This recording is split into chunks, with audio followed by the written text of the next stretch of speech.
So, I work for a very major retailer you've all heard of. This was from a year and a half or so back when I worked in the electronics and photo departments. One afternoon, I answered the phone and spoke to a customer. He wasn't very direct about what exactly he was looking for. At first, he said he was looking for a gift for a family member that he hated. He said he wanted it to be something they would accept because of the obligation, but would absolutely hate. I asked if he was looking for a type of a gag gift, and he dodged my question. Instead, he started asking me what I would buy if I wanted to get a gift for a family member like that. I said I wasn't sure, but maybe a movie or some music they didn't like would be a good choice. Then he surprised me by asking what type of movies I liked watching. I said it wasn't anything that would really fit what he was looking for, as I usually watch anime. Next, he asked if that was something I'd want to watch over dinner. I said I certainly do watch it while I eat dinner sometimes, not knowing where he was going with this. Then he said, "No, I meant with me." I laughed nervously and told him no. Then I quickly changed the subject back to what he was looking for, and he asked if we had a certain TV series in stock. I told him I'd go check. By this point, I was feeling pretty uncomfortable, but I wanted to keep up my customer service and not disappoint the customer by being rude. So I found what he was looking for and then told him the price and how many copies were in stock. After this, he asked me some other questions about myself, and I told him that perhaps I wasn't the best person to help him, so I handed the phone off to a male coworker. I walked away from the desk at that point and made my way back to the photo department, where I felt safer, as I wasn't in direct view of customers who were walking around. I took a moment to collect myself before I left. This next part was of my coworker's interaction with the customer on the phone. My coworker introduced himself in the usual manner and asked how he could help.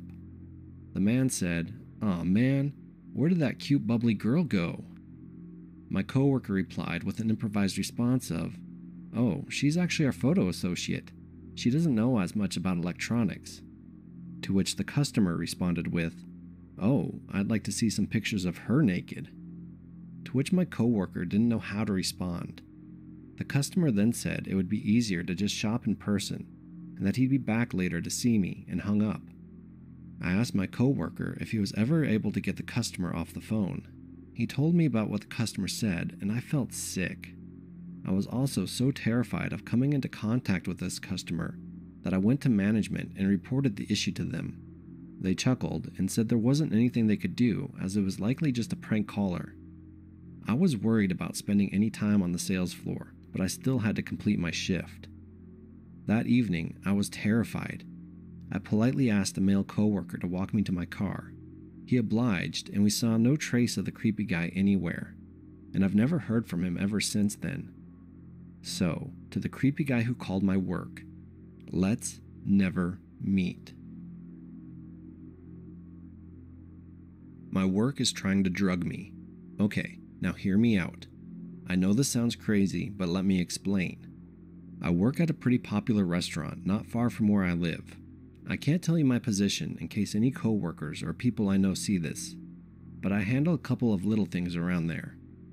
The other day when I was working, I was a little busy ringing people up trying to pay for their food, and I asked my coworker to get me a refill. He does get me a refill, and all is fine. I woke up feeling energized and completely healthy. I drink half of my drink and I start getting really sleepy and dizzy, and thankfully another coworker notices and stays with me until it's time to clock out.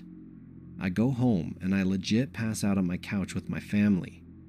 I don't think much of it until later when I wake up, like very forgetful and stuff, but let it go.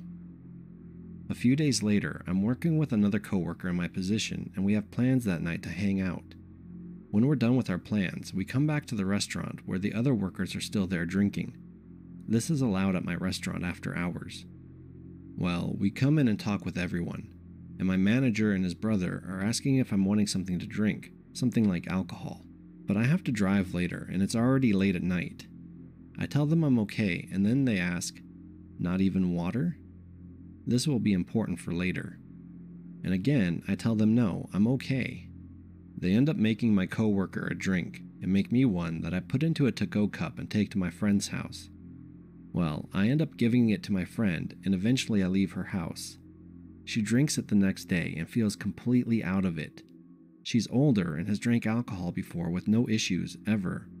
She tells me this and what happened to her, and it was the exact same thing that happened to me days before.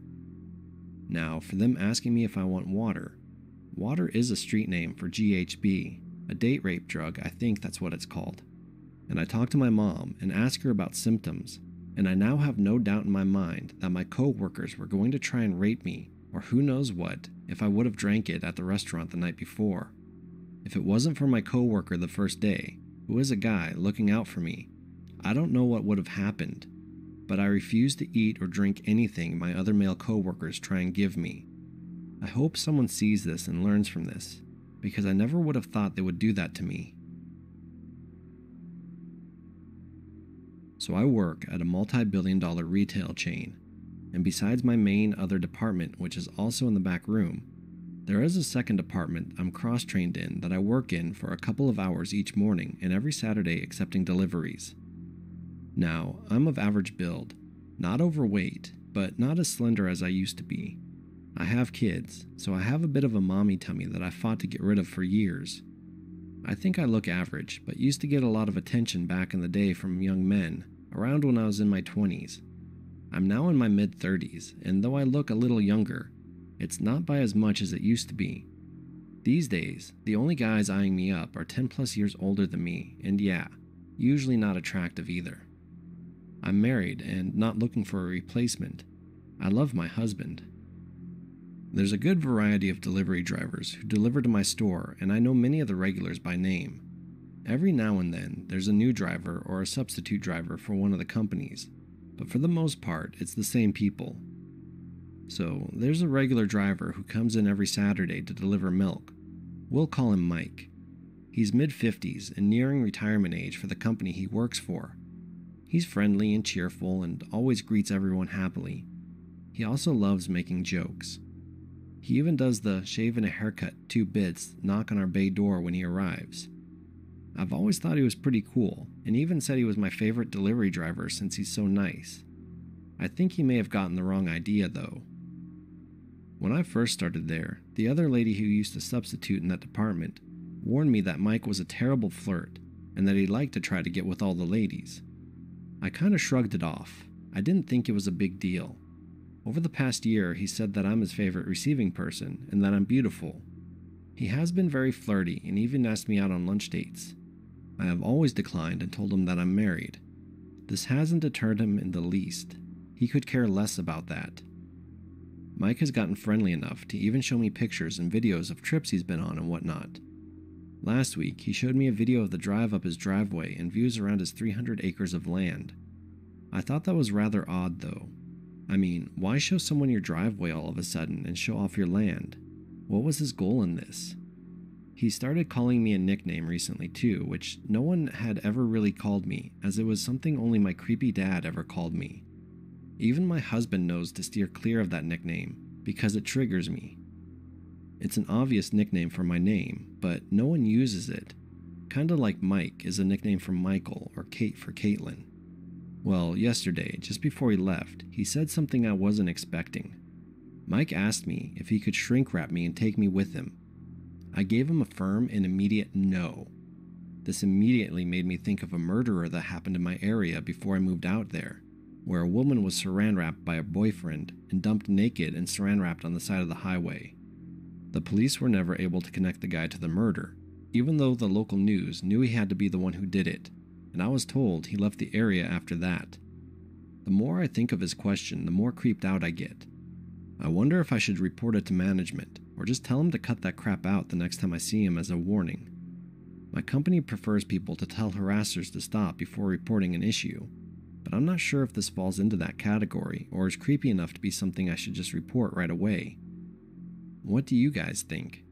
All I know is I'm really uncomfortable having to see him again next Saturday when he delivers again. Here's an update. I told my manager what had happened. A few days later, they said that ethics was on it, so it was being handled outside of the store. Delivery day came and he never showed up. I was told that he was no longer able to deliver milk to this store, or even shop here. We'll have to arrange for a new milk delivery, but I'm so glad I'll never have to see him again. So, creepy delivery guy that used to deliver milk at my store, may we never meet again. For context, I'm a 5'3", 24-year-old female and work as a programmer for an IT company in the Philippines.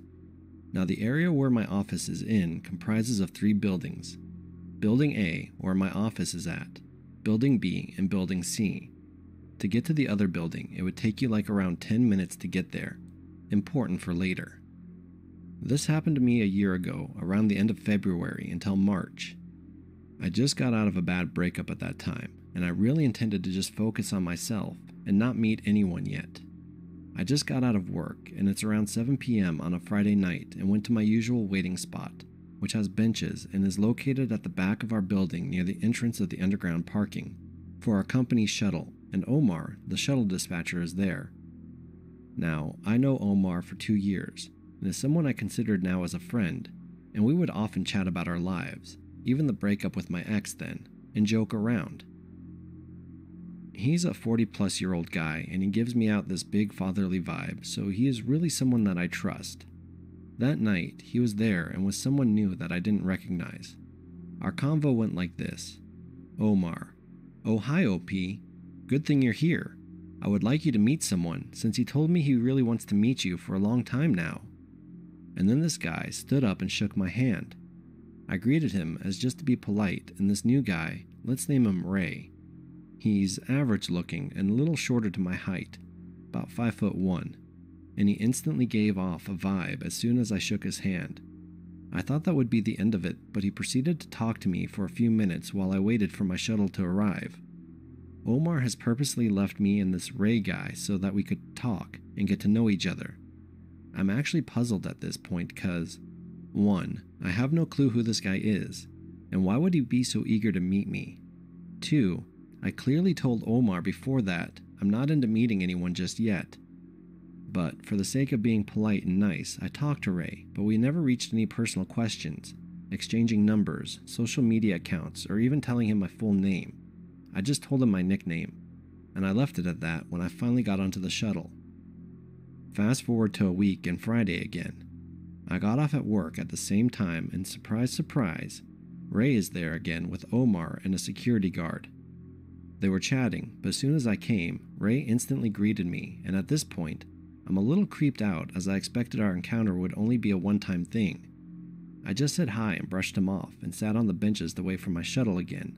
And of course, as this guy doesn't seem to know the definition of personal space, he sat beside me and talked to me again, but this time he's asking for my cell phone number. I told him off and clearly said that I'm not giving out my number to strangers, and just giving him one-word answers just to give an impression that I wasn't interested at all.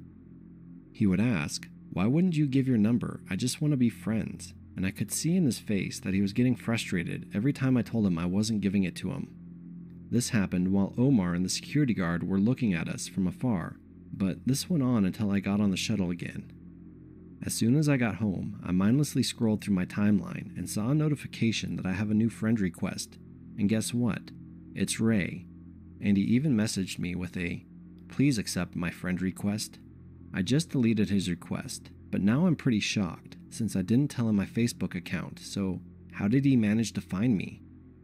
The following day was the last straw when I decided to get off at an earlier time so that I could avoid him, but to my surprise, he was there, again, waiting for me, along with Omar and the security guard. Ray immediately ran up to me and said hi, but I brushed him off and dreaded the fact that I would have to wait with this creep again when I saw my shuttle wasn't there yet. He immediately asked me if I accepted his Facebook request, and I decided to play dumb and said I hadn't been active on Facebook and I hadn't seen any requests. He got disappointed and fiddled with his phone for a bit, and then revealed his phone to show my Facebook profile and asked me if that was me. I said yes, and this time I was completely ignoring him at this point and playing with my phone, and told him that I wasn't going to accept his request because I didn't know him. And then Ray grabbed my phone out of my hands angrily and said he was going to add himself using my Facebook account if I won't. I muttered out, "What the actual fuck?" and grabbed my phone from him, and with perfect timing, I got on the shuttle in a hurry and told the driver to go. At this point, I could confirm that this guy could be stalking me and knows my daily schedule and social media accounts. I reported this incident to my manager and told her how this was already happening for some time now. She was surprised I didn't report it earlier, but I blamed it on my lack of assertiveness and fear that I must be overreacting to his advances. We reported the incident to the office security and told them what happened, and they couldn't do anything at first as, 1. I needed actual evidence about my allegations to him. 2. I only knew Ray by his first name, and they would need more information than that. I didn't bother to ask where he's from, or if he was working in our office or building, which is dumb of me, and I should have asked in the first place. My manager then decided that I should at least be accompanied by some of my office mates to confirm the situation, and the guys volunteered to accompany me every time I got off work. They accompanied me for a couple days, and no matter what time I got out, Ray was there to harass me. I felt bad for my office mates as they had to deal with his BS as well. For instance, when he saw I was with an office mate, I could see the visible anger in his eyes, and he would try to butt into our conversations, even if we were ignoring him. At one point, when I was talking to my office mates, he let out an exasperated sigh and said, "OP, can I talk to you for a second, please?" Me, "What do you want?" "I just want to talk to you. If you don't, I'll leave." "Okay," and then I went back to talking to my office mates. He butted in once more and demanded that I should introduce him to my office mates. When I didn't, he proceeded to introduce himself instead, which irked the hell out of my office mates and I, as his behavior doesn't seem normal at all. After that incident, my office mates and I told my manager what happened and how dangerous this guy might be. She decided that we should escalate it to HR and have them deal with it immediately. Gladly, HR responded and took the situation seriously and began to do an investigation on who Ray might be. Same day, they sent an email that after searching through records, turns out Ray wasn't an employee of our office and they might need to talk to building security to find out more about this guy. HR also requested our office security to escort me and observe the situation. I honestly felt relieved, as now I'll feel safer for the time being while they search who Ray might be. He still showed up, even if I got out late or earlier than usual, but never went near me when he saw I was accompanied by security. But he would just keep his distance and stare at me, smile creepily, and linger outside my shuttle until I left. HR contacted me for a meeting with them and with my manager about some news on Ray, and I was shocked by the information that they found out. Ray was not an employee of our building, but in fact a temp in the security office in Building C. I then thought, okay, this creep is really putting an effort for someone who is clearly not interested, and if he's a temp, meaning there's a chance I won't be able to see him after this. But then, what HR said chilled me to the bone. He was a temp, assigned to work on the security cameras, meaning he had access to all of the building cameras. It has been his way to spy on me, and the reason why he was able to be there at the exact time I got out. HR has already spoken to his supervisor and gave a warning to Ray, and of course, Ray denied the allegations, even though I had witnessed against him. The supervisor wanted to apologize to me in person, but I decided not to, as I just wanted this to be over with. After that meeting, I never saw Ray again, and I reckoned he must have been kicked out after HR issued warnings against him. As for Omar, I've never seen him as well, and I felt bad, but he was also a part of the people who enabled Ray and didn't do shit when I was clearly getting harassed.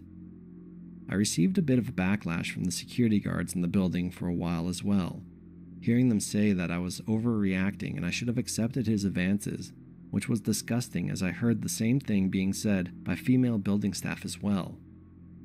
Nothing strange happened for a few days, but then the security guard that was with Omar at the time when Ray was harassing me added me on Facebook, but I didn't make much of it and just deleted the request. I'm still working in the same office and building as of today, and have been totally shaken up by the incident that I decided to just keep my distance from people so I could avoid this from ever happening again. And to Ray, no means no, and let's not meet again. When I was in college, I found myself Ubering to make money. This was in Southern California, and LA at the time was a constant flow of work. Occasionally, you'd pick people up in a nice area, and they'd tell you that they were sleeping with someone in a relationship, or that they themselves were cheating. This was depressingly common. I think that saying what they were doing to someone gave them a weird kind of relief. Once I drove someone from Hollywood to Hemet, California. He was very charming and funny. When I dropped him off, it was at a big blue building that they buzzed us into.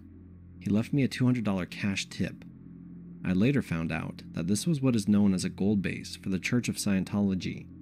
If you don't know what that is, it's a completely normal, not weird at all in any way location owned by the Church of Scientology.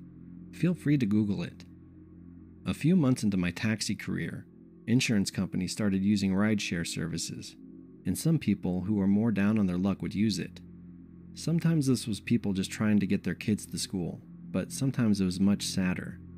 I can't tell you how many times I showed up to a doctor's office to see someone with accessibility limitations face drop at seeing my tiny car instead of a van like they needed. The people with substance problems were interactions that would stay with you. Once I picked up a man going to a dental appointment, and I drove him for about a half hour. He told me about how he used to run drugs in the 90s until they caught him with a few pounds of coke. He told me about when he was moved from Nevada to Florida for trial, how he traveled handcuffed in a van, how the cops would stop only once a day at McDonald's and for their $1 menu item of the day. He asked me to stop at a liquor store. He chugged a tiny bottle of booze, shoved mints into his mouth, then sipped on a soda. He smelled like pure alcohol when I dropped him off at the dentist. Near my house was a methadone clinic. I would get up before dawn to be able to take those rides. Early birds get the worm, right? Almost always they were sweet and thankful. Sometimes they were a little out of it, but I never felt in danger or anything like that. Just good people going through rough times. These rides were the most consistently depressing. People who were going to court clearly drunk or high. Older women who had trouble requesting a ride and had been waiting in the parking lot of their dialysis place into the night. They tell their stories sometimes. A person who was going to court for a child custody case. People struggling with mental illness. Some mornings were exhausting. Being up that early, you'd hit another crowd that I had never anticipated. Funeral goers. The saddest funeral ride was when a man and a woman got into my back seat. Rather than speaking to me, the man handed me a neon printout of a map of a cemetery with instructions on what plot to go to. With, "Hello, I'm attending my father's funeral. My wife and I are deaf. Please follow these directions," written on the back of it. The whole ride I could hear them signing to one another and trying not to cry. There were also the retired gamblers. They'd leave their house at 7 in the morning, take a $70 Uber out to the desert and spend the whole day gambling at the reservation casinos. The desert is where I saw the weirdest things. The desert was the only place I'd ever felt scared driving. It was in Temecula, the wine country of Southern California. Lots of wooded roads and desert. I picked up a lady just off the freeway at what I initially assumed was the edge of a golf resort, but it was an unpaved access road. It was late, and that area was especially dark. I was getting ready to call the passenger when I saw them coming down the unpaved access road. It was a tall blonde woman in a very nice pantsuit. She was absurdly put together considering she had walked God knows how long in heels down a dirt rock road. She got into the car and was very pleasant. She said she lived in a gated community that was hard to get Ubers to, and it was easier to send me to the access road. I thought it was weird, but I didn't want to be creepy asking about where she lived. She was friendly, chatty even. She was going to a dinner party, and as she spoke to me, I could feel her looking at me in the rearview mirror the entire ride. We drove a half hour away from the freeway, to one of those rural chic neighborhoods that you would hear celebrities had huge parties at. Eventually, we reached the address, which was a paved road lined with trees. She told me to keep driving, and I didn't think much of it, because again, we were in a mansion-style neighborhood. We hit a white ranch-style fence after a minute or so going down the road. That was when I started to feel a bit uneasy. There were around a dozen no trespassing signs, and one of those classic, "Forget the dog, beware the owner" signs with a guy pointing a pistol at you. I thought it was more than a little blunt to have that many signs, but hey, not my property. We drove for about a minute when we came to another fence. It was at the top of a hill, and it overlooked a barn with some lights in the distance. I know this sounds weird, but it was unpleasant. I couldn't put my finger on it. It was just a barn with what looked like a barbecue going on. but being out in the woods without any light had me freaked out. The passenger told me I could just slide the gate open. As I approached the fence, I saw some signs that made me stop cold. Off to the side of the gate, not quite in the dark, but on the fringes of my headlight, there were metal signs with bullet holes through them, swastikas and Confederate flags brightly displayed. SoCal has a lot of white supremacist pockets. I had dropped off dozens of passengers in cities like Norco and driven down streets with people drinking in the garage and a Nazi flag proudly hung behind them. It wasn't my favorite, but I wasn't spending any time in those neighborhoods more than I needed to. This was different though. It was after 11 p.m. at night and I had no idea where I was. I opened the gate, and down the road I saw what I assumed were cell phone flashlights lighting up and coming up the incline. This made me very uncomfortable. I went back and I told the woman that I didn't think my car could make it back up the hill if I went down it. "What are you talking about? Just take me, it's right there." She was getting more heated and I could see the lights slowly making their way up the hill. She kept telling me I needed to cancel the ride and that she wouldn't pay to not be taken the entire way. I told her the pin I was supposed to take her to was a mile back up the road, but I was so nervous I relented and canceled on my end. She slammed the door as she got out. I took off before I could see the cell phone light people get closer.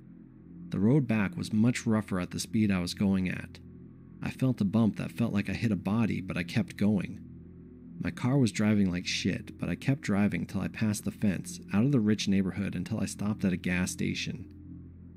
My right rear tire was messed up and I needed to change it. There was a few nails that looked like they had been attached to a piece of wood on my tire.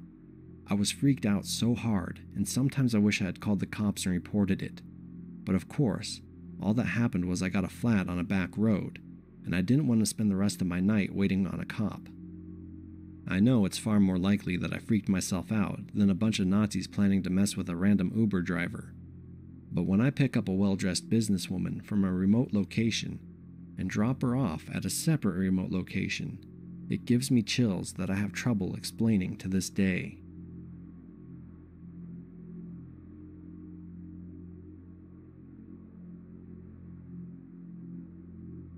So, years ago, early 2013 or so, I had been looking for someone to date online. I had a couple of ads on Craigslist. I had had success of sorts off of that website with dating in the past, so I was trying again. I remember just writing a little about myself and asking for something like a unique date idea or a story or something like that. A number of guys messaged me, but no one really stood out at all. I replied to most of the emails I got, and I believe I wasn't using the relay system at the time because I figured it was just an email address. What was the harm in that? As you can see where I've posted this story, obviously I was wrong about that. So a guy eventually messages me, asking all these various questions about me. He seemed to know a lot more information about me though than I had ever divulged on Craigslist. He knew things like old usernames I had used in the past and even described my appearance, which I had not even posted. He told me he knew where I worked and would like to meet me someday. I got really creeped out by all of this. I had no idea where he had gotten this information from, and him knowing what I looked like was scary as well, especially since he supposedly knew where I worked. I blocked him and ended up taking down the ad. Then one day at work, I worked for a major retailer in a very bad part of an already crime-ridden city. A man came up to me and asked if I was this old username I had forever ago. I went pale and felt my legs turn to jello. There was no way that anyone out there would ever know to associate me with that username. I said no, and that I didn't know what he was talking about. He went on to describe other details about me, which I later figured out were available on my old MySpace page. When I got home later, I logged into that account and deleted just about everything about myself on that site. I kept denying everything he asked about, and he eventually gave up, and I hurried off to another area in the store. I was terrified to go home after that, and if I remember correctly, I had a coworker walk me out to my car. I never did see that guy again after that, and I sure hope I never will. I live in another state now, so it's not likely he'd ever find me out here.